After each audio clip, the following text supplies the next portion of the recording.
নমস্কার বন্ধুরা, আমার চ্যানেলের একটা নতুন ভিডিওয় সকলকে জানাই অনেক অনেক স্বাগতম। প্রথমেই আমি পনিরগুলোকে ছোট টুকরো টুকরো করে কেটে নেব। নিরামিষের দিন অনেকেই অনেক রকমভাবে পনির রান্না করে, এইভাবেও পনিরটা একদিন ভাপা রান্না করে দেখতে পারেন, বেশ ভালো লাগবে খেতে।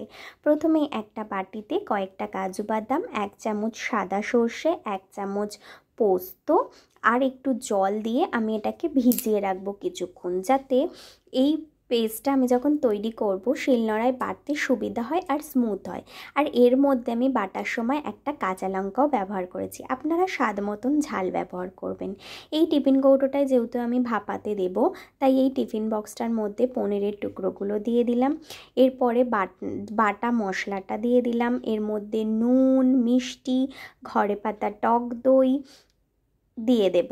টক দইয়ের রেসিপিটা আমার চ্যানেলে আছে, আপনারা চাইলে অবশ্যই দেখে আসতে পারেন। এর মধ্যে সব পরিমাণ মতো দেওয়ার পর একটু হলুদ গুঁড়ো দেব, একটা কাঁচা লঙ্কা চিরেও দিয়েছিলাম আমি, আর তার সাথে সর্ষের তেলও দিয়ে দিয়েছিলাম। দিয়ে পনিরটাকে সুন্দর করে মাখিয়ে নিয়েছি। নেবার পর এই টিফিন বক্সের ঢাকনাটা বন্ধ করে নিয়েছি। ওদিকে আমি ভাত চাপিয়ে দিয়েছিলাম। ভাতটা 80% পর্যন্ত আমাকে রান্না করতে হবে। ভাতটা যখন 80% মতন রান্না হয়ে যাবে, তখন আমি ভাত থেকে অনেকটা ফ্যান কেটে নেব।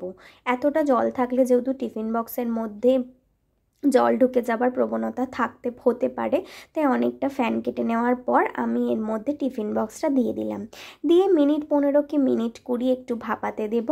ভাপাতে দেবার পর আমি ফ্যান ঝরিয়ে নেব, যেভাবে আমি নর্মাল ভাতের ফ্যান ঝরাই।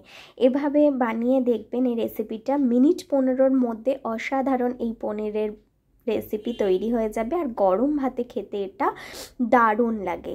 এই রেসিপিটা কেমন লাগলো আমাকে অবশ্যই কমেন্ট করে জানাবেন। আর আমার চ্যানেলে নতুন হয়ে থাকলে সাবস্ক্রাইব করে বেল আইকন প্রেস করে দেবেন সকল নোটিফিকেশন পাওয়ার জন্য। ধন্যবাদ।